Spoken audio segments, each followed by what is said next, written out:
Bom dia a todos os irmãos. A graça e a paz da parte do nosso Senhor Jesus Cristo. Hoje iremos falar sobre o livro de Apocalipse. Estudo de número 17 do Mapa Plano Divino. Já são 17 meses que fazemos esses estudos. E hoje vamos entrar nesse assunto que já estamos falando, né? Tem 2 estudos. Já falamos bastante sobre o livro de Apocalipse, mas hoje eu vou fazer o plano geral do livro, né? E dar foco mais em 2 figuras que ali aparecem, que são as 2 testemunhas e também a mulher que está vestida de sol, né? Lá do capítulo 12 do livro de Apocalipse, certo? Então, meus irmãos, eu vou pedir a todos que puderem estar abrindo as suas Bíblias no livro de Apocalipse, do capítulo 1, para a gente poder dar a introdução. Apocalipse, capítulo 1.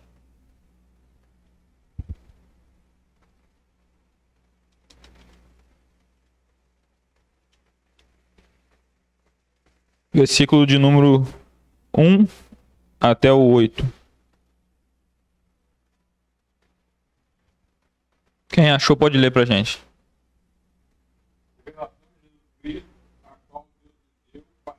O seu servo as coisas que brevemente devem acontecer.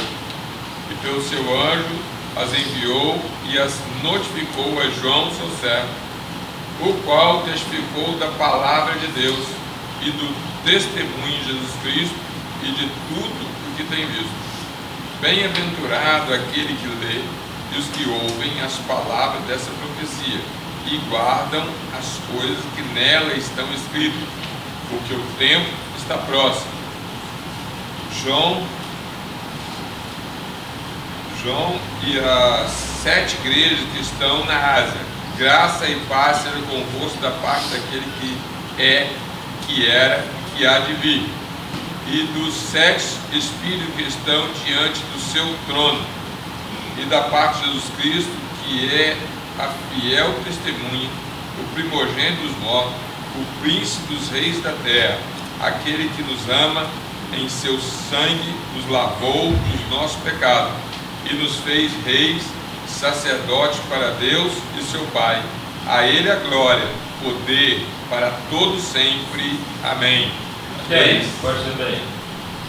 Irmãos, nesse início do capítulo 1 de Apocalipse, tem outras partes aqui também no capítulo 1, que ele vai falar, ele vai antecipar qual vai ser o assunto nesse livro retratado. Primeira coisa para a gente começar, vamos entender o que significa esse nome, Apocalipse. O que significa esse nome? Se a gente puxar, como a gente já vem tratando várias vezes, a maioria dos termos, dos nomes que aparecem na Bíblia, eles têm a sua origem em qual língua? No grego. Apocalipse não é diferente disso. Apocalipse é uma junção de 2 partes. Tem aqui ilustrado o livro de Apocalipse no Mapa Plano Divino. Ele se inicia aqui, né, na dispensação da graça, e ele vai percorrendo nessa faixa grande aqui, ó, essa faixa que começa aqui em cima e termina aqui embaixo, é o livro de Apocalipse, né? Ele começa aqui e vai indo até o final, vai passando por todo o livro. Aqui em cima vai mostrando aqui os versículos e os capítulos e o que se trata neles, né? Então tá vendo? O capítulo 20 vai indo até chegar no final do livro de Apocalipse, né? Então se encerra. Então essa parte aqui, ó, se vocês perceberem, essa parte maior que estendida, direta aqui, ela é o livro de Apocalipse, né? No mapa antigo, vou colocar aqui, ó, o mapa antigo para vocês darem uma olhada. Vocês podem ver que ele colocou um efeito até como se fosse um rolo mesmo, um livro, né? Aqui, tá vendo? Como se fosse um pergaminho desenrolado. Então é interessante vocês saberem isso. Que o que rege esse mapa nessa parte da grande tribulação, o que rege esse mapa na questão dessas imagens, ilustração que estão aqui, é o livro de Apocalipse que está aqui no meio, ó. E daqui saem os temas e aqui saem as setinhas que vão indicar as imagens para ilustrar então esse tema que está nesse livro. Certo? Deixa eu voltar aqui para o nosso mapa aqui, né? Então, o nome Apocalipse, se vocês repararem aqui, ó, ele é a junção de 2 palavrinhas, apo e calipsis. Apo significa afastar. Afastar. Apostasia é afastamento da sua posição. Afastar, status, posição. Apostasia, afastar da posição. Apocalipse, então, tem outra ideia, né? Se vocês verem ali a outra parte, né? Apo, então, significa afastar, e calipse significa coberto. Apo, afastar, e calipse, coberto, cobertura. Eucalipto, boa, e calipse, cobertura. Eucalipto significa boa sombra ou boa cobertura, certo? Esse do eucalipto tem também, vai puxando as palavras, né? Muito interessante isso, você vê a raiz no grego, a etimologia. Eutanásia é boa morte, esse significa boa. Eutanásia, thanatos no grego, eutanásia, boa morte. Certo? Então, se você for para o grego e puxar a raiz de muitas palavras que está na língua portuguesa, você vai encontrar o significado delas. Então, se você sabe que apo significa o quê? Afastar. E você sabe que calipse aqui é o quê? Cobertura. O que seria a junção desse nome? Afastar a cobertura. O que significa isso? É revelar. Então, na verdade, o livro Apocalipse significa isso, revelação. É a primeira palavra do livro. Batista, qual a primeira palavra que está aí na sua Bíblia aí? Primeira palavra do livro de Apocalipse. Qual que tá? Você está com a Bíblia aí? Primeira palavra. Pode abrir na Bíblia. Revelação de Jesus Cristo. Então, Apocalipse, biblicamente falando, não tem a ver com guerra, com um monte de coisa, né? Você pesquisar na internet assim, gere para mim uma imagem apocalíptica, então eles vão fazer uma imagem do fim do mundo, mas Apocalipse no original tem o sentido de revelar, não tem nada a ver com a questão de guerras, mas só que o passar do tempo, né? Como o livro de Apocalipse trata de guerra e essas coisas, então se associou o nome Apocalipse à destruição, a fim do mundo. Né? Mas Apocalipse, então, significa revelação. E a revelação de quem? Jesus Cristo. Né? Então, isso é muito importante a gente entender. Apocalipse é a revelação de Jesus Cristo. Se você for para a Bíblia no inglês, qual que é o nome do livro de Apocalipse no inglês? Revelation. Revelação, né? Fica mais fácil de entender. Né? Então, se vocês não sabiam, vocês estão sabendo. Apocalipse significa revelar, revelação, né? Quem que escreveu o livro de Apocalipse? Que João? É João Batista? João, o apóstolo João. Isso a gente vê aí no versículo 2. Do versículo 2 ele fala, no final do capítulo 1, do versículo 1, ele fala assim, ó. E foi enviado, né, o anjo para saber o que vai acontecer, né? Ao seu servo João. Aí ele continua falando no versículo 2, que atestou a palavra de Deus e o testamento de Jesus Cristo, ou seja, é o mesmo João que escreveu o livro de João, o Evangelho de João. Então, Apocalipse significa revelação, e quem escreveu o livro de Apocalipse? João. Então chama Apocalipse de João. Na minha Bíblia aqui chama assim o livro, Apocalipse de João. Né? Não foi João Batista. Algumas vezes confundem. Eu sei que a maioria que está aqui já sabe disso. Não foi João Batista que escreveu o livro. Mas muitos que estão às vezes iniciando, quando comecei a iniciar a estudar a Bíblia, eu ficava me perguntando, mas será que é João Batista que escreveu o livro de João? Mas não é, né? É o discípulo mais amado de Jesus, né? Ele escreve que era o discípulo a quem Jesus amava, não é isso? Aquele que reclinou a cabeça no seio de Jesus na última ceia, né? É João. Ele era o apóstolo mais novo. João é o apóstolo que é o único que morreu de velhice.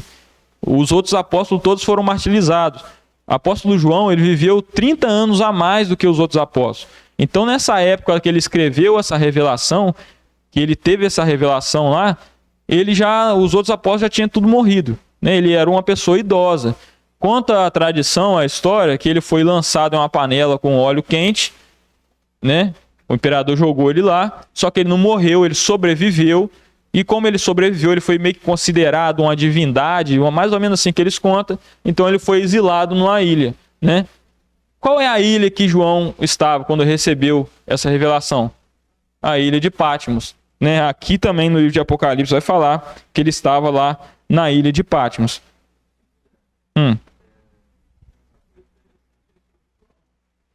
é que lá em João capítulo 21, né, tem aquela passagem onde Pedro pergunta: o que será deste? Se referindo a João. E aí o Senhor Jesus disse: eu quero que ele fique até que eu venha, que te importa a ti? Aí se divulgou entre os irmãos e dito que aquele discípulo não havia de morrer.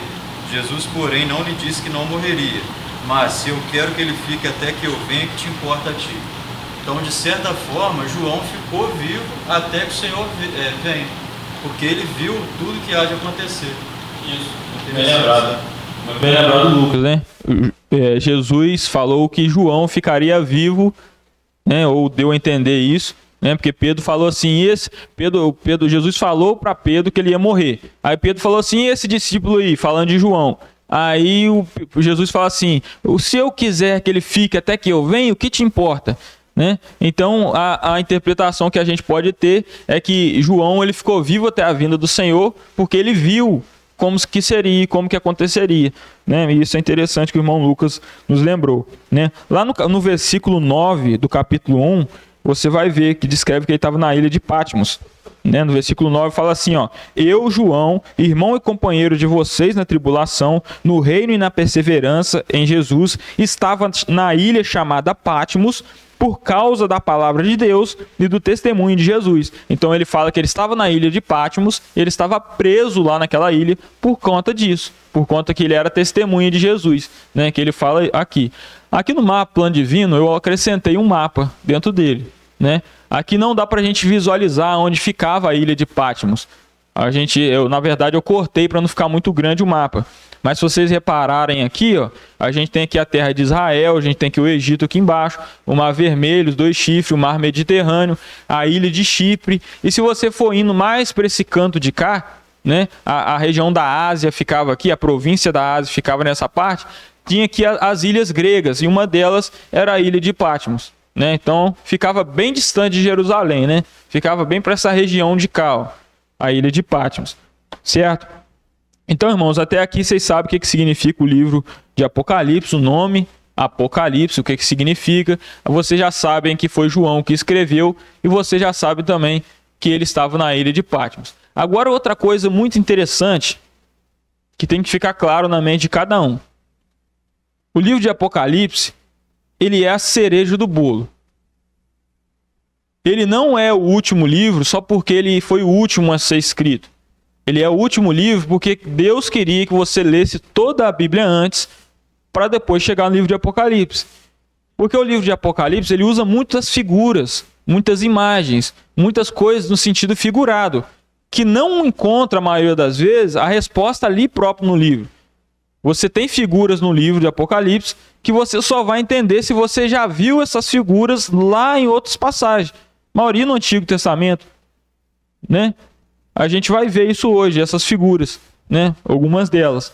E aqui no livro de Apocalipse, o próprio João meio que faz uma divisão dele. Quantos capítulos tem o livro de Apocalipse? 22. O João ele faz uma divisão desse livro. Isso está escrito lá em João capítulo 1, versículo 19. Ó, João não, Apocalipse capítulo 1, versículo 19. Olha o que ele fala lá. Olha só. Escreva, pois, as coisas que você viu. A primeira coisa, as coisas que ele viu. Vamos lá, gente, pode participar, tá? Vamos animar para a gente ficar, a nossa mente ficar mais atenta. Vamos participar, né? Então, o que ele falou a primeira coisa? E a primeira etapa, as coisas que ele viu. Depois, as coisas que são. E depois, as que hão de acontecer. Então tá aqui, ó. Tá aqui, eu escrevi aqui para ficar muito certo aqui, né? Ó, primeiro, as coisas que ele viu, a visão. Depois, as coisas que são, ou seja, se referindo ao período presente, as coisas que ele viu é o que ele viu ali no capítulo 1. Ele viu Jesus no meio desses candelabros, né, com 7 estrelas na mão. Isso é a visão, o que ele viu. As coisas que são é da presente era, né, as cartas ali para aquelas 7 igrejas. E depois as coisas que hão de acontecer é do versículo, então, 4 em diante. Né? As coisas, tá vendo na parte de cima escrito aqui, ó? As coisas que hão de suceder. Certo? É o capítulo quê? Do capítulo 4 ao capítulo 22. Então essa é a divisão básica do livro de Apocalipse. O próprio João dá. Qual a primeira parte? As coisas que ele viu. A segunda parte? As coisas que são. E a terceira parte? Que é onde acontecer. O futuro. Então, ali está escrito o que João viu no capítulo 1, de versículo de 8 a 20. Do capítulo 2 e 3 é as coisas que são, ou seja, se referindo a esse período que estamos vivendo. E do capítulo 4 até o capítulo 22 é as coisas que vão acontecer ainda. Certo? Nós vemos muito bem essa definição, esse entendimento, porque quando chega ali no capítulo 4, que é a divisão entre as coisas que são, das coisas que estão para acontecer, ele fala assim, ó, essas são as coisas que aconteceram depois dessas, depois daquela, dando um sentido de continuidade.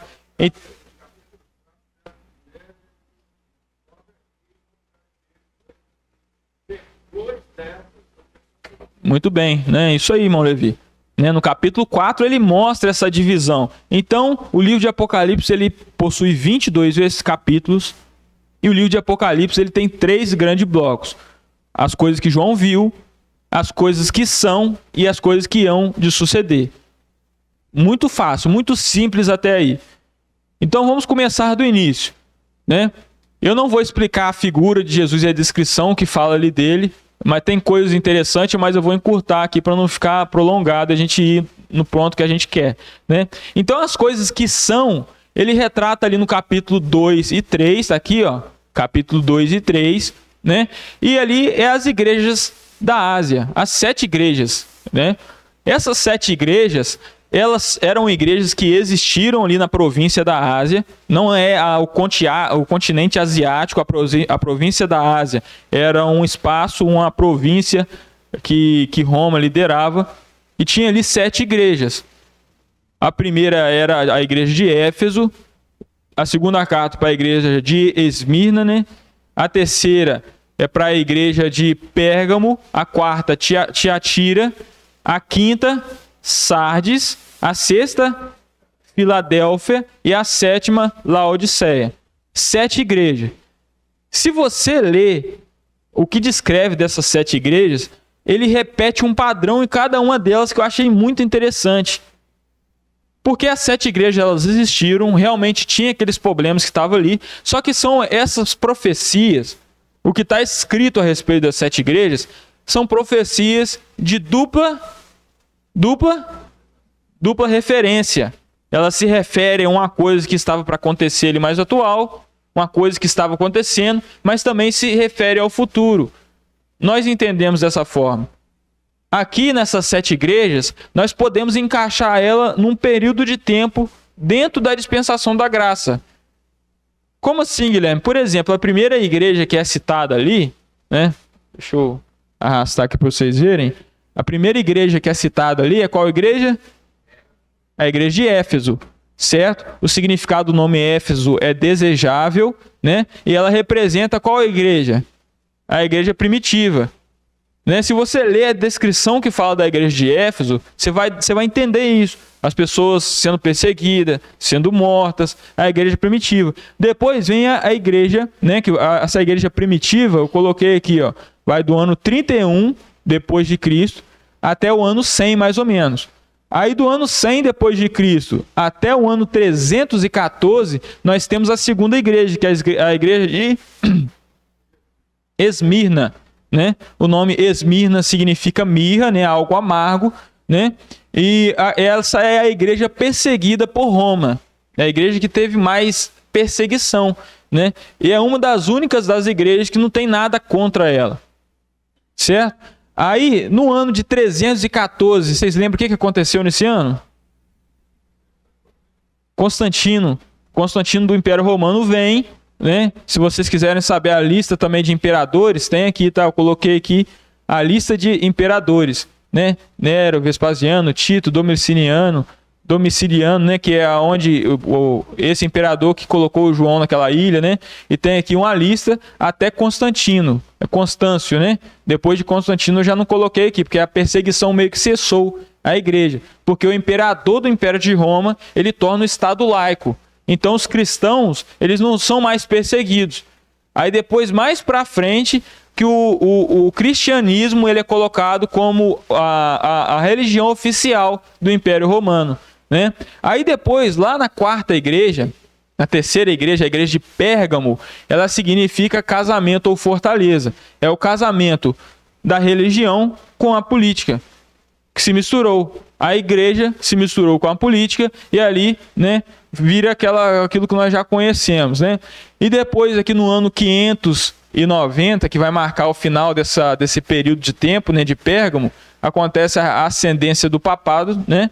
Depois nós temos aí o período de Tiatira, que significa sacrifício contínuo, né? Que representa aí o catolicismo romano e o obscurantismo. Certo? Então vocês veem que cada uma dessas 7 igrejas representa o quê? Um período de tempo.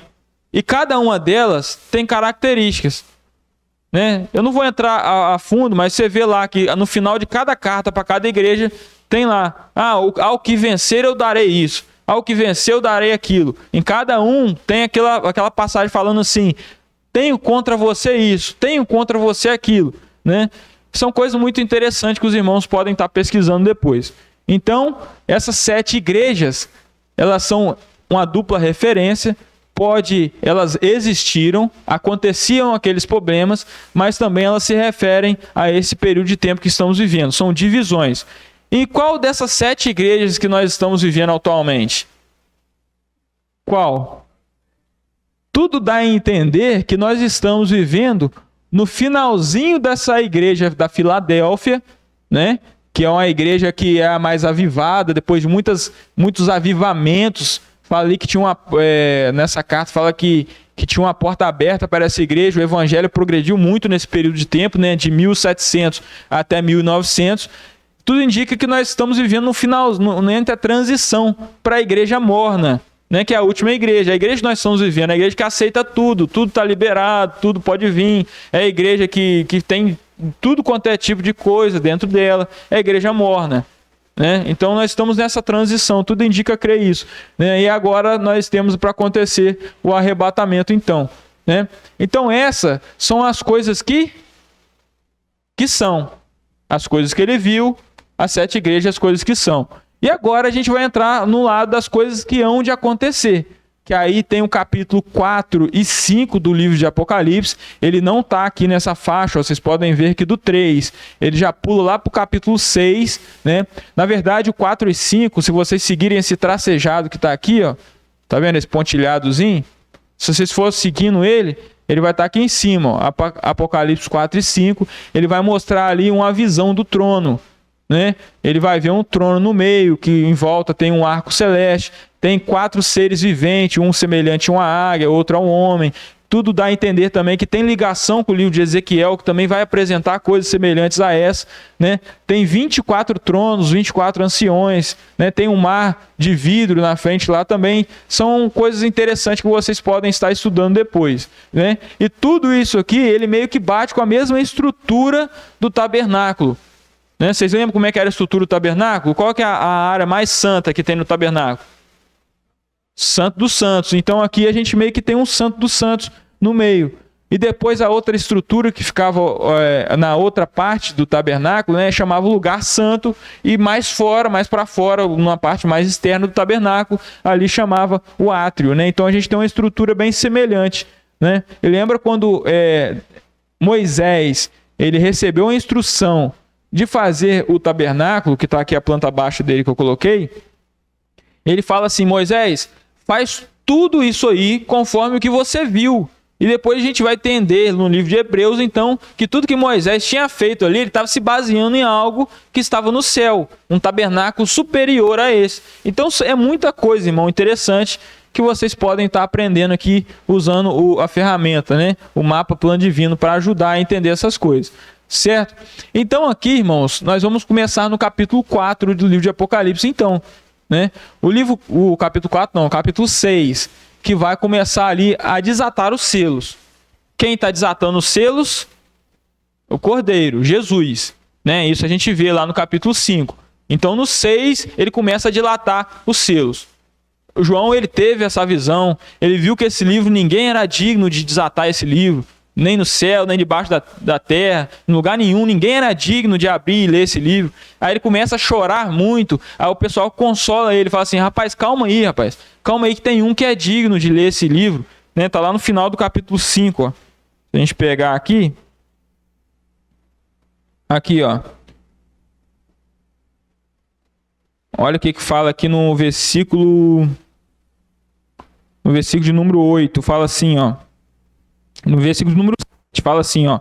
O cordeiro foi e pegou o livro da mão direita daquele que estava sentado no trono, e quando ele pegou o livro, os 4 seres viventes, né, que a gente mostrou os seres viventes, né, eu não vou tentar passar para vocês qual a interpretação desses seres que estão cobertos de olhos e asas, né? Mas aqui fala que os 4 seres viventes e os 24 anciãos se prostraram diante do Cordeiro, tendo cada um deles uma harpa, uma taça de ouro cheia de incenso, que são as orações dos santos, e cantavam um novo cântico, dizendo o quê? O que está dizendo? Digno és de pegar o livro e de quebrar os selos, porque foste morto e com o teu sangue compraste para Deus os que procedem de toda a tribo, língua e nação. E para o nosso Deus os constituísse reinos e sacerdotes. Então quem que é digno de pegar e abrir o selo? O Cordeiro, né? E quem que é o Cordeiro que foi morto? É Jesus, né? Então aqui a gente já está interpretando o livro. Coloquei aqui uma imagem, né, de Jesus aqui com o livro com os 7 selos ali, né? Então, no primeiro selo, a gente vai ter a abertura dele, nós vamos ter lá a descrição de um cavalo branco. Primeiro selo, cavalo branco. Segundo selo, cavalo vermelho. O terceiro selo, cavalo preto. E o 4º selo, cavalo amarelo. E vocês podem perguntar, mas por que a figura de cavalos? Mais uma vez, o que eu disse? Para interpretar o livro de Apocalipse, nós temos que pegar as informações em outros livros. Lá em Zacarias já continha informações muito semelhantes a essas. O que era o cavalo naquela época? Para que serviu o cavalo? Muitas vezes para a guerra. Era como se fosse uma arma muito forte e poderosa deles, né? Então nós temos que ter isso em mente. Hoje cavalo ele serve para você dar uma voltinha, para cuidar na roça ali, mas cavalo naquela época era muito importante. Quando o rei tinha muitos cavalos, era um rei poderoso, muitas carroças. Um soldado de cavalo, ele conseguia lutar com vários soldados em sua volta que estavam a pé. Então, o cavalo significa isso, poder.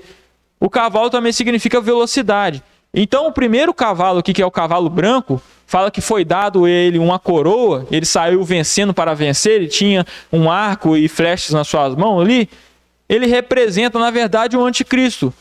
Porque indica que a ascensão de anticristo no período tribulacional vai ser rápida. E a gente vê isso por muitas outras partes, né?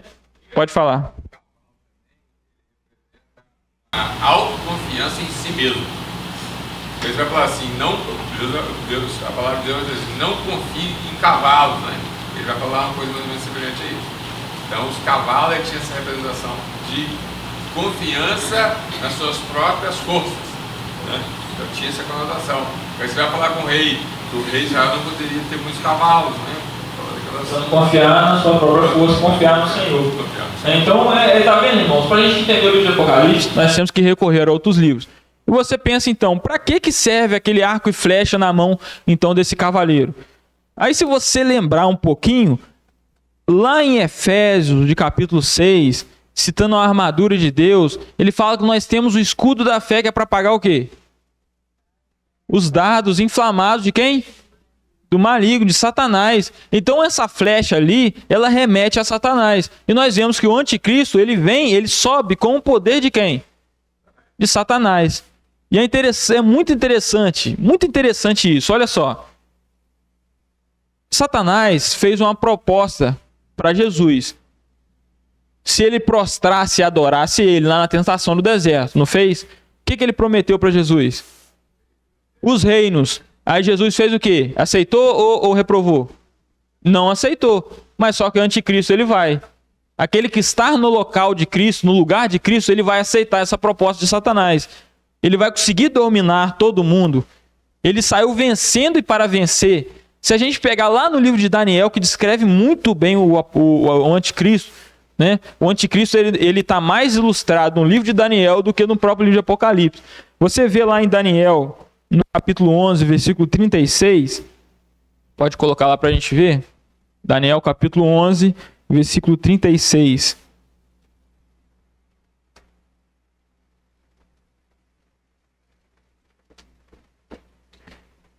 Olha só, este rei fará o que quiser, se levantará e se engrandecerá sobre tudo que se chama Deus, fará coisas incríveis contra o Deus dos deuses, e será bem sucedido até que se cumpra a indignação, porque aquilo que está determinado será feito. Então o anticristo ele vem, o Senhor Deus permite que ele avança com poder. Ele avança conquistando, ele avança ganhando, enganando. Tudo indica que ele vai ser um homem que vai ter uma boa palavra, que vai enganar as pessoas. Ele vai assinar aquele acordo de paz que falamos, está descrito no capítulo 9 de Daniel. Então, depois daquele tempo ali, o pessoal vai começar a ligar as coisas. Poxa, veio aí um cara que trouxe a paz para nós. Nós estamos aguardando um Messias que vai trazer a paz. Então, provavelmente, o povo judeu vai pensar, ó, esse cara aí, o anticristo, ele é o Cristo, ele é o Messias. Então, na verdade, o anticristo ele se coloca na posição de Jesus, né? E ali no livro de Apocalipse, a gente entende essa tríade satânica, assim como Deus. Pode voltar no plano divino. Sim.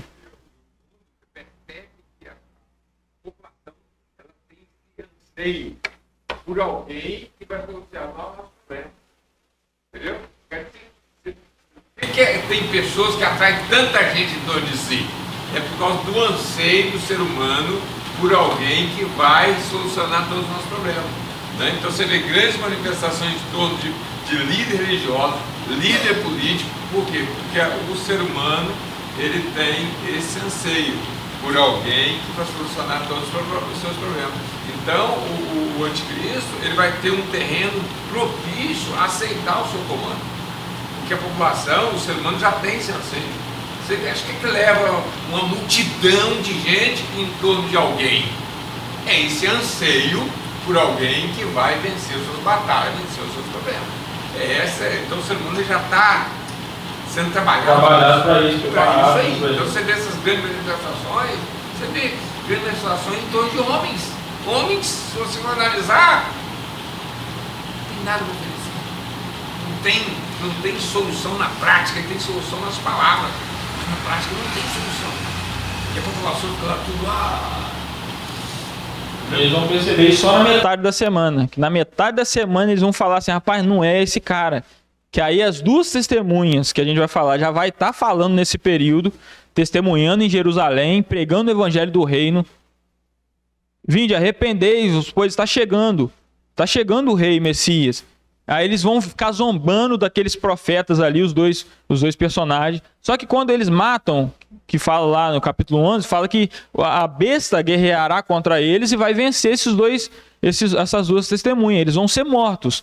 Aí o que acontece? Depois de 3 dias e meio mortos, eles vão ser ressuscitados, vai acontecer um terremoto, vai morrer um bocado de gente lá, e aí eles vão fazer o quê? Eles vão acreditar, falar assim, rapaz, os judeus que estavam vendo bate tudo certinho. Nos 3 anos e meio, os caras profetizando, todo mundo zombando. Os caras perturbando todo mundo. Aí no final desses 3 anos e meio, acontece esse milagre. Os 2 que estavam mortos revivem.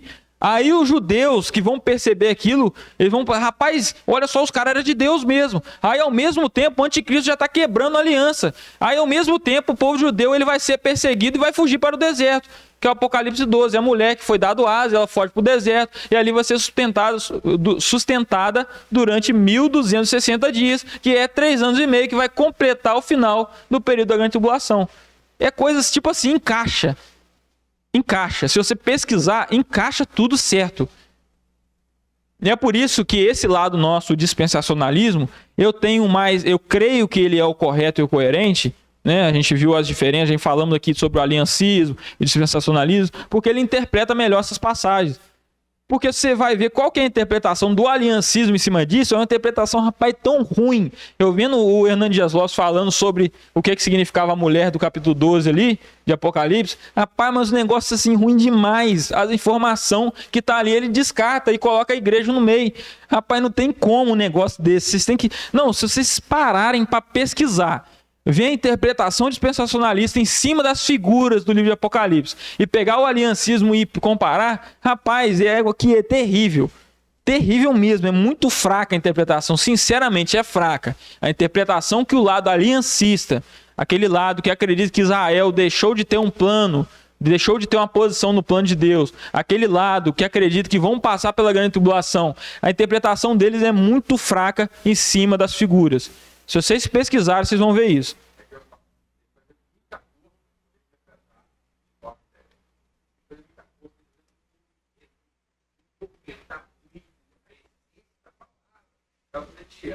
Para poder interpretar os fatais, tirando Israel do poder. É difícil, tem que fazer força sim, muita força. Né? E aqui então, nós vemos que Deus, ele é triuno, a trindade. Qual que é a trindade? Deus Pai, Deus Filho e Espírito Santo. Agora, Satanás, ele tenta imitar a Deus. Assim como lá no início do mapa, Satanás, ele se orgulha em seu coração. Né? Lá no início do mapa, Satanás, ele orgulha no seu coração e quer fazer semelhante a Deus. Agora, ele já está querendo conquistar essa semelhança. Então, ele arruma um para ele que vai ser semelhante ao Jesus, semelhante ao Deus Filho. Né? E quem que é esse que vai estar no lugar de Jesus, que a gente falou agora?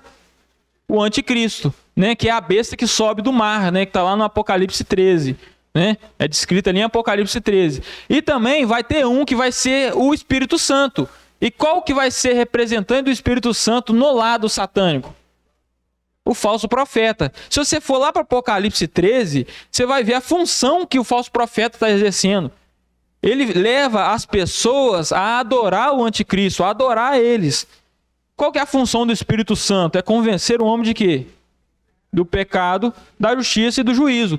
Na tríade satânica, esse falso profeta ele exerce essa posição. Provavelmente vai ser um líder religioso, ecumênico, né? Vai aceitar tudo quanto é tipo de religião.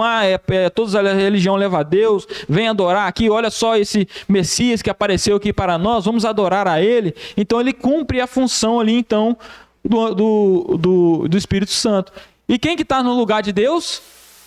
Satanás. Então tem a tríade satânica, anticristo, falso profeta e Satanás, e tem a trindade divina, que é Deus Pai, Deus Filho e Deus Espírito Santo. Então, tudo dá a entender que eles estão imitando. E é muito claro isso, irmão. Se vocês estudar em Apocalipse 13, vocês vão ver isso.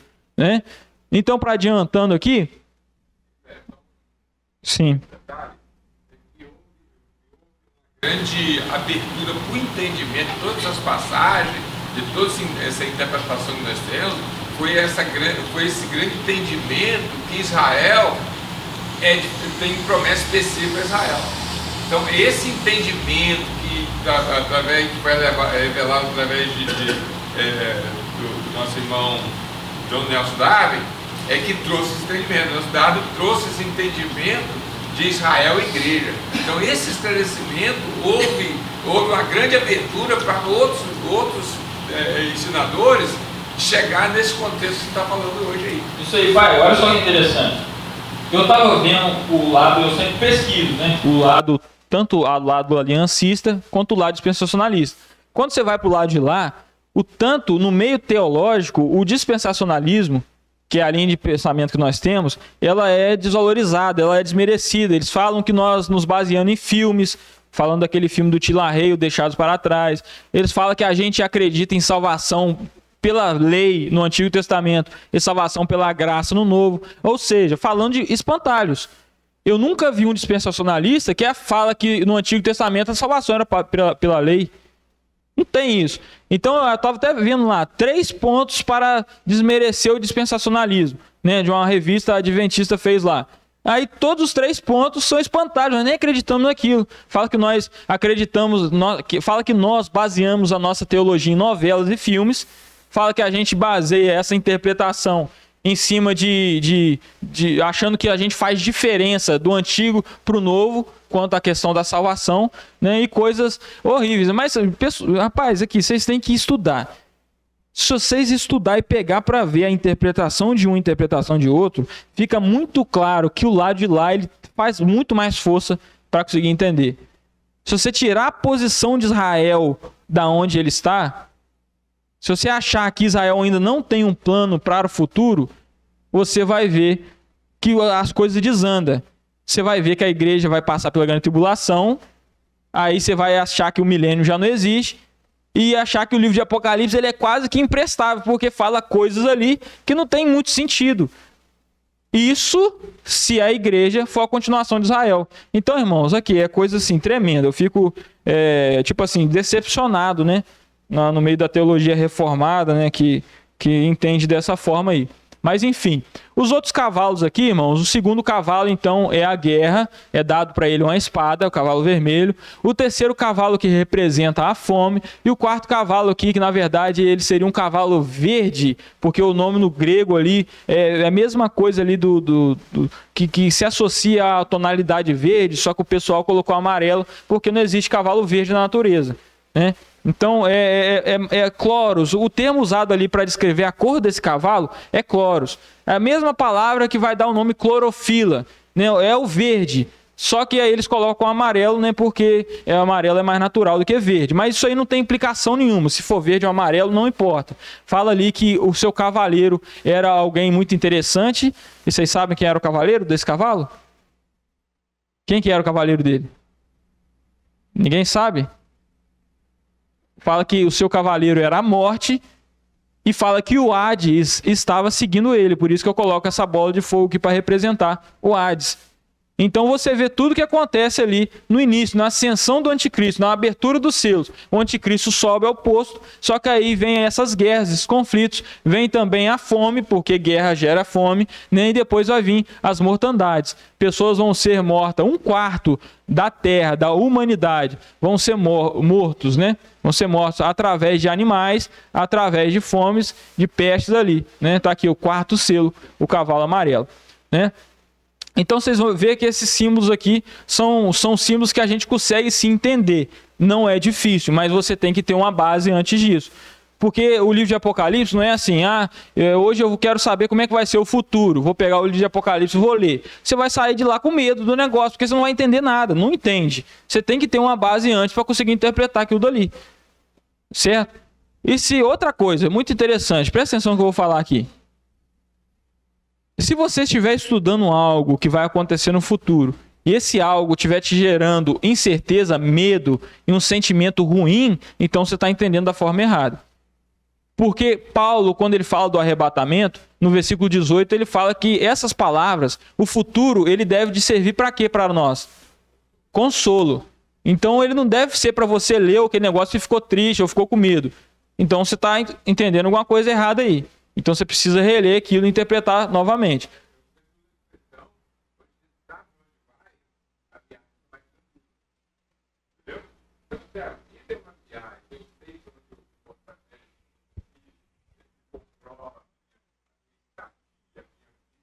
Eternidade com Deus, então a viagem pode estar tranquila. É a ilustração que eu sempre falo. Se eu sei para onde eu vou, se eu conheço o caminho, eu vou tranquilo. Né? Se eu sei ir lá por exemplo, eu sei lá na Cataração da Seara, eu sei o caminho, eu vou tranquilo. Pego a avenida, eu sei que não, eu vou entrar. Né? Então é isso aí, a vida é isso aí. A profecia traz isso. A profecia não traz, não pode trazer para nós. Desespero, não pode sentimentos negativos. Porque essa esperança, como falamos, ela faz parte do crente. A esperança de estar com Cristo eternamente, a esperança de saber o que vai acontecer no futuro, isso deve trazer um sentimento de conforto para cada um de nós, né?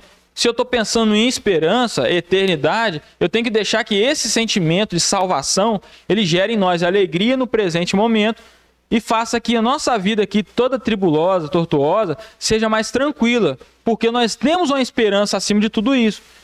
Se meu filho sair de casa, se eu terminar com meu marido, ou esposa, ou minha família ser destruída, se meu serviço não der certo, você sabe que pode acontecer qualquer coisa de coisa ruim aqui, pode acontecer muitas coisas ruins, muitas tribulações na sua vida, mas você tem uma esperança em quê? Em algo que está mais para frente. Você sabe que no final nós já estamos vencedores, nós já vamos vencer. No final a batalha já está ganha. Então essa esperança que a gente passa aqui, ela tem que gerar isso em nós. Não adianta a gente chegar aqui também só ter conhecimento técnico e chegar na hora e isso não ter valia nenhum para nós.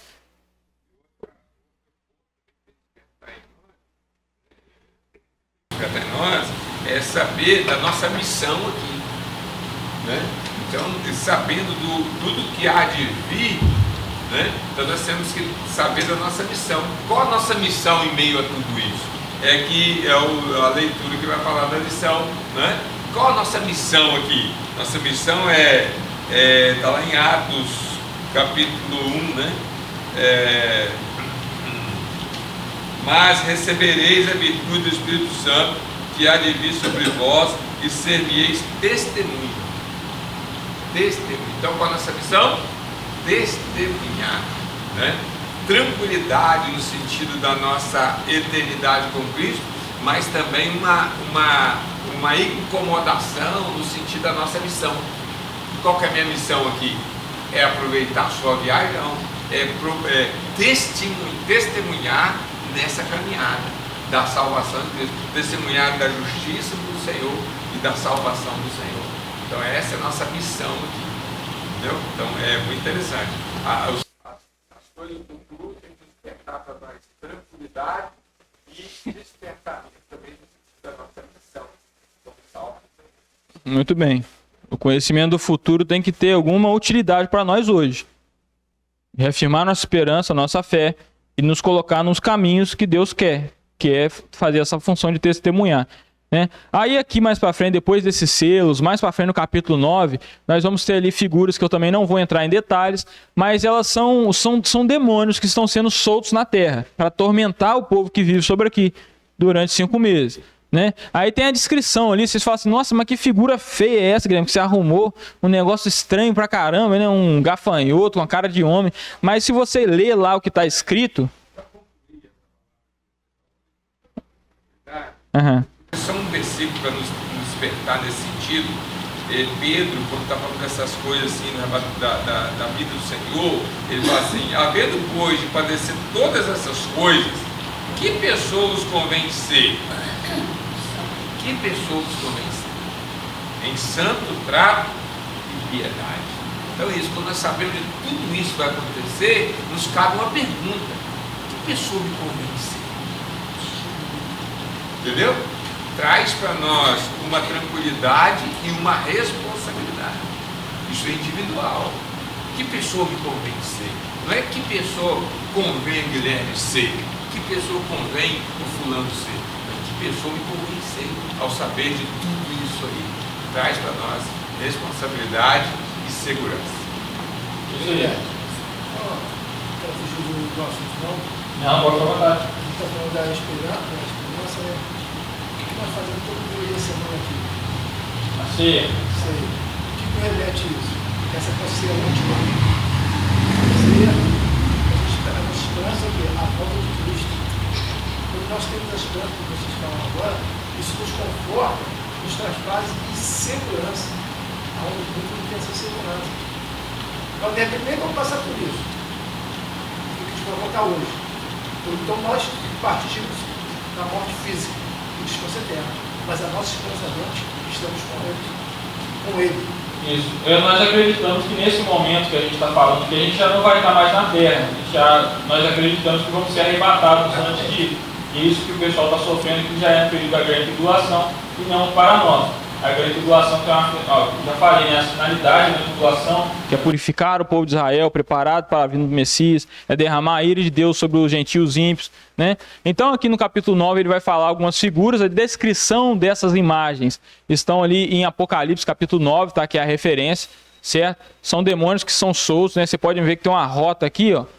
Tem uma rota aqui que nos leva lá para o poço do abismo, onde que é descrito lá, né? Tá vendo aqui, ó, demônios soltos durante a grande tribulação, né? Remete aqui ao poço do abismo, onde tem anjos habitando lá presos, né, para algum tipo de propósito, né?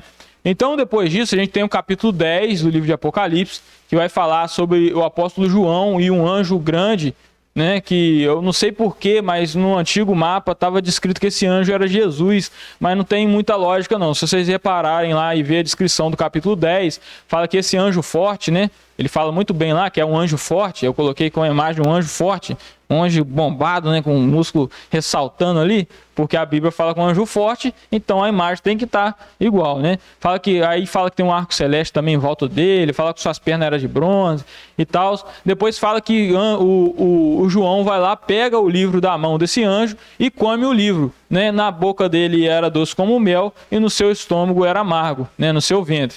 Né? E passando para o capítulo 11, aí que nós vamos chegar na parte das duas testemunhas que estão ali em Israel, né? Está na Terra Santa, né? E nós vamos ver então o que pode ser essas duas testemunhas. No lado aliancista, no outro lado, olha a interpretação ruim que os caras fazem disso. Eles falam que essas duas testemunhas, ele pode ser algo como Israel e a igreja. Eles falam que essas duas testemunhas pode ser a lei e a graça. Fala que pode ser o Antigo e o Novo Testamento. E tipo assim, se eu só falar assim, ó, duas testemunhas, pode ser isso ou aquilo. Às vezes fica assim, tá bom, Guilherme, pode ser que seja assim. Mas se vocês lerem a passagem, no que está escrito lá no capítulo 11 do livro de Apocalipse, fica muito claro que tem que ser pessoas. Porque lá vai descrever até a roupa que eles estão vestindo. Fala que eles estão vestidos de pano de saco. Como é que você vai vestir a Bíblia ou vestir o Antigo e o Novo Testamento? Tipo assim, é uma interpretação muito mal feita em cima dessas figuras que são ali apresentadas. Vamos lá, abrir no capítulo 11 do livro de Apocalipse. Apocalipse, capítulo 11, vai falar das duas testemunhas.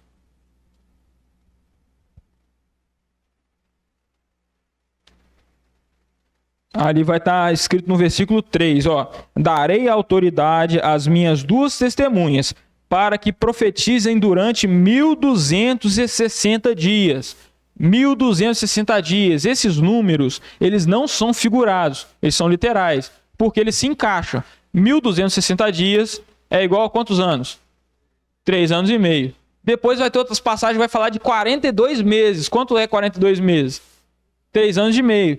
Depois Daniel vai falar tempo e metade de um tempo, que representa 3 anos e meio. Aí o outro lado ele interpreta assim, não, esse 3 anos e meio aqui não é 3 anos e meio, é um período de tempo. Então para ele números passam a não fazer sentido. Tudo que aparece de números aqui, ele fala assim, não, isso é alegórico, não faz sentido, isso aí é um período de tempo. Né? Porque ele começa a desencaixar o negócio. Aí olha o que fala mais para frente aqui, ó.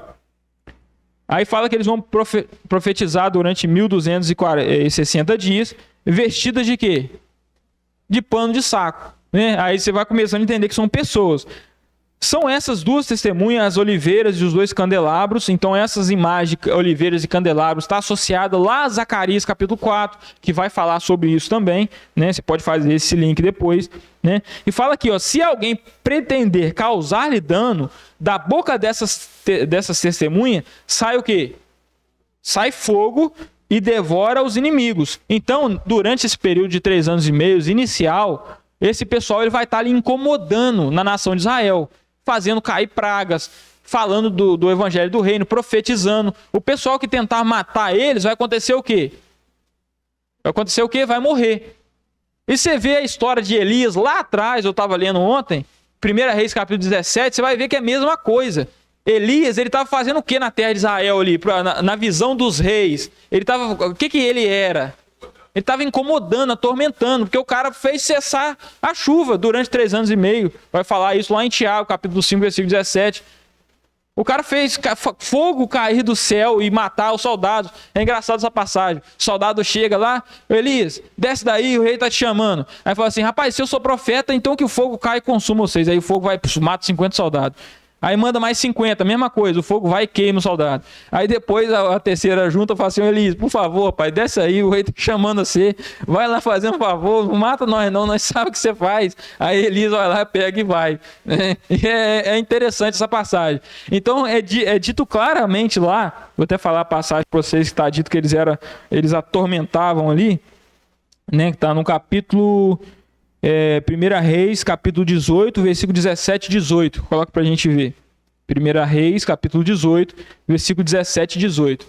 Você vê que a mesma coisa que essas duas testemunhas vão fazer na terra de Israel é a mesma coisa que Elias fez no passado, né? Isso, vamos falar sobre isso. Ó. Quando Acabe viu Elias, disse, então é você, o quê? Perturbador de Israel.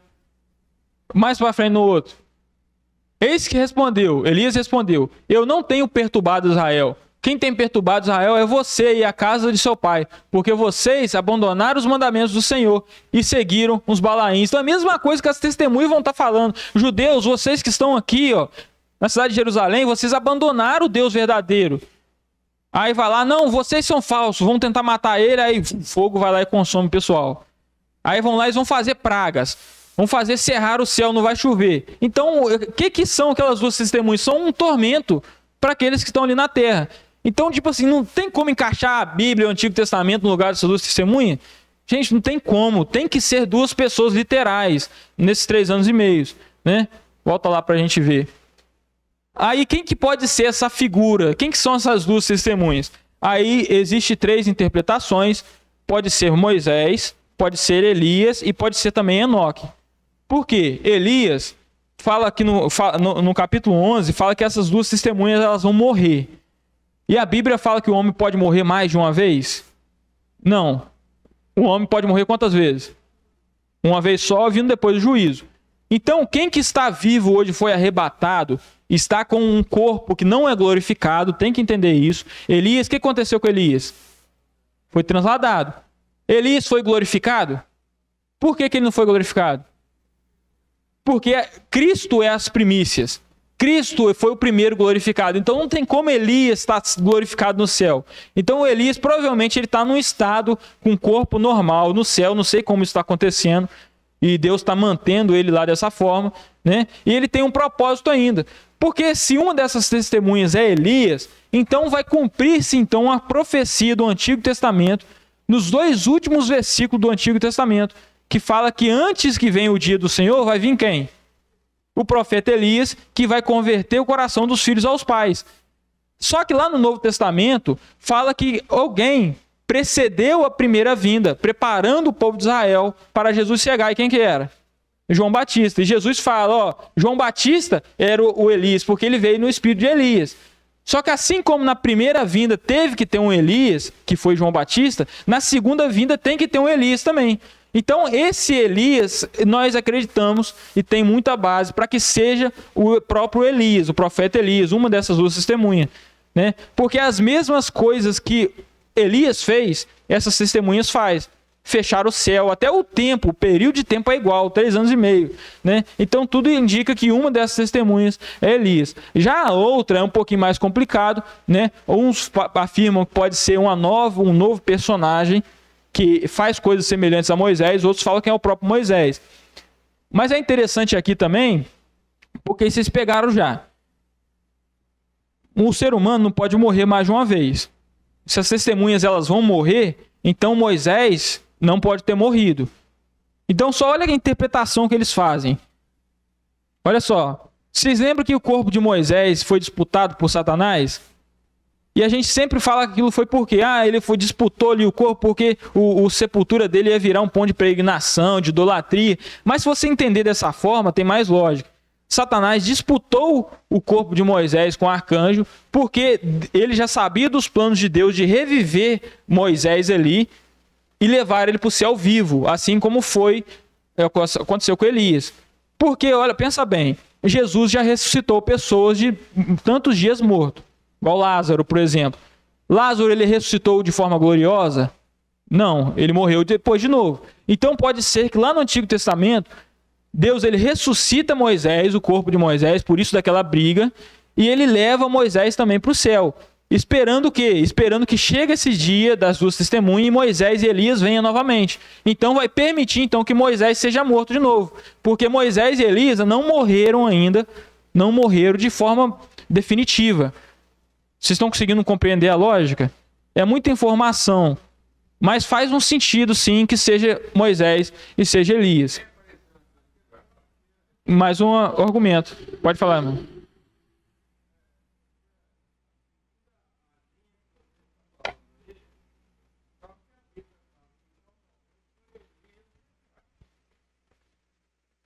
Então, mas aí, olha o seu argumento. Na Bíblia fala que não encontraram nem o corpo e nem o túmulo de Moisés. Tem a passagem de anjos, de Satanás e o Miguel lutando pelo corpo de Moisés.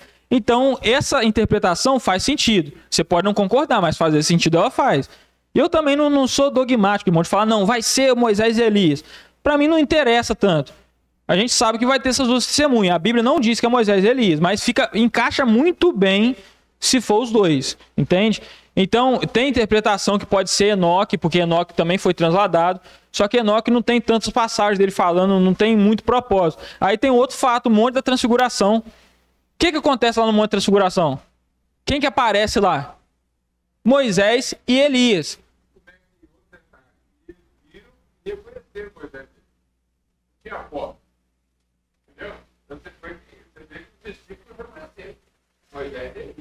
Não, e outra coisa, olha só, a Bíblia permite a gente consultar mortos? Permite? Se Moisés já tivesse morrido, então Jesus estava consultando morto. Tá vendo a argumentação? Então, provavelmente, Deus tirou Moisés e Elias daquela região que eles estão, permitiu que eles fossem no Monte da Transfiguração e fosse visto, e depois tomou eles de novo. Então, vocês estão conseguindo entender os argumentos? Mas agora, se vai ser realmente eles dois, a gente não sabe. Mas tem profecia prometendo a vinda de Elias, tem profecia prometendo a vinda dessas duas testemunhas. É muito semelhante tudo que eles fazem, certo? Então é muito interessante isso. Então qual é o papel dessas duas testemunhas? Eles vão fazer o quê durante esses tempos? Profetizar, pregar o evangelho do reino dentro de Israel. Agora os 144 mil judeus que vão ser selados, né, que eu coloquei a imagem aqui, eles são os judeus que estão estrategicamente posicionados ao redor de todo mundo. A gente vê isso porque quando fala no capítulo 7 que eles vão ser selados, pede para que segure todo o juízo que está sobre toda a face da terra. Pede que esse juízo pare, para que eles fossem selados. Se os judeus estivessem em Israel, por que ele pediu para parar todo o juízo de toda a terra? De todo mundo? Quer dizer então que esses 144 mil vão estar espalhados no mundo para pregar o evangelho do reino. Vão ter uma conversão talvez semelhante a de Paulo, que Paulo teve. E você viu o quanto Paulo fez pelo evangelho? Se Paulo converteu tantas pessoas, imagina 144 mil judeus convertidos de forma semelhante a Paulo. 144 mil Paulo, imagina isso. Vai ser um evangelho do reino, aí que vem aquela passagem. Então, o evangelho do reino será pregado em todo mundo. Então, você está vendo que o negócio começa a encaixar? Se você vê a interpretação do lado de lá, depois da cerca, é muito ruim comparada a essa interpretação. Sinceramente, né? Aí tem a outra... Deixa eu ver o tempo aqui, ver se já está... Né? Para a gente conseguir, então, finalizar, a gente, então, tem argumentos de Moisés e Elias para ser essas duas testemunhas. Primeiro, Moisés apareceu no Monte da Transfiguração, os milagres são semelhantes, ninguém encontrou o corpo de Moisés, Deuteronômio capítulo 34, versículo 6, e a luta de Satanás pelo corpo de Moisés, em Judas 1, capítulo 9. E pode ser Elias, porque Elias tem a promessa da vinda de Elias, lá em Malaquias capítulo 4, de 4 a 6. Elias foi arrebatado, não passou pela morte, 2 Reis, capítulo 2, versículo 11, né? Tem um monte de transfiguração que ele aparece também, e tem também os sinais semelhantes. Então essa é a lógica e a função das duas testemunhas. Ficou claro? Ficou entendido, né? Agora no capítulo 12, aqui já tem o capítulo 13, do 11 ele pula para o 13. Por quê? O capítulo 12 ele está ilustrado lá em cima. Está aqui, ó. O capítulo 12 ele é ilustrado lá, fala que é uma mulher vestida do sol, com os seus pés estapisados sobre a lua, né? Tem uma coroa com 12 estrelas. E se você entender, vai falar ali, se você ler, vai falar ali que essa mulher ela dá à luz a um filho varão que vai ser arrebatado e foi levado para junto ao pai, né? Eu coloquei até a imagem aqui, ó, de um anjo carregando um molequinho aqui, foi arrebatado, né? Isso indica o quê? Que essa mulher ela deu à luz ao Messias, porque fala que esse filho varão que nasceu, ele regerá as nações com cedro de ferro. Aí vocês vão ligando uma coisa a outra. Quem que regerá as nações com cedro de ferro? Jesus. Aonde que está escrito isso? Nós temos várias passagens, né? Eu vou só citar, para depois se o irmão quiser pesquisar. Salmos 2:9, Isaías 11:14, 11:4, Números 24:17, na profecia de Balaão informa isso, Apocalipse capítulo 19:15, Hebreus 1:8, Gênesis 49:10, fala que o cetro vai ficar na mão de Judá até que venha Siló, isso é lá atrás no livro de Gênesis. Então você vê que toda a Bíblia já fala de um rei que vai governar com cetro de ferro. E aqui fala que essa mulher que estava dando à luz, estava grávida, com dores de parto, ela dá à luz a um varão que vai reger com cetro de ferro. Então fica muito fácil entender. Quem que é o varão? É Jesus. Entendeu como é que você vai ligando uma coisa a outra? Para interpretar Apocalipse, você precisa do resto da Bíblia. Não tem como ser interpretado por si só. Aí a interpretação dos caras. Pera. Não, é porque essa mulher representa Maria. Rapaz, mas se você vê a descrição dela ali, esse detalhe das coroas, das 12 estrelas, o sol, da lua, não fica... Olha só, tem a interpretação mariana, que essa mulher pode ser Maria. Não vou nem falar quem interpreta assim, que vocês já sabem, né? Tem a interpretação dos aliancistas, fala que essa mulher é a igreja, mas fala que essa mulher deu à luz a Jesus. A igreja deu à luz a Jesus ou Jesus que veio antes da igreja? Entendeu?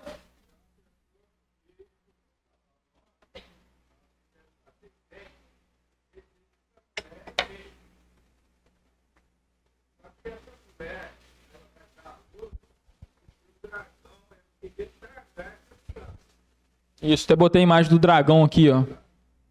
O dragão queria pegar essa criança, né? O dragão, no caso ali, é o Satanás.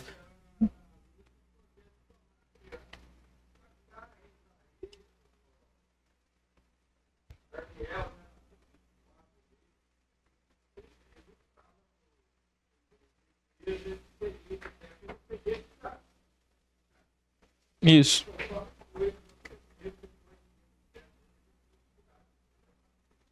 E olha só que interessante agora, olha só isso. Gente, a gente tem que interpretar Apocalipse usando o resto da Bíblia.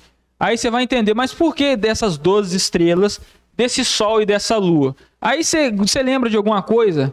Desse José, o sonho de José. Olha só que o sonho de José está ajudando você a interpretar uma coisa que está lá no Apocalipse. Se você for lá no sonho de José, que a gente não vai ler aqui, mas está lá em Gênesis capítulo 37, de 9 a 11...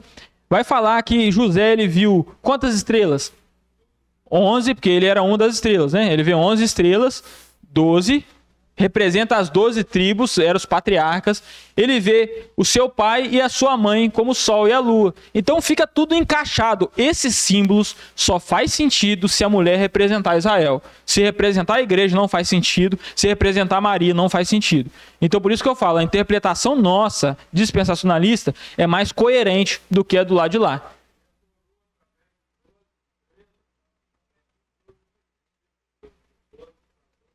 Das 12 tribos de Israel.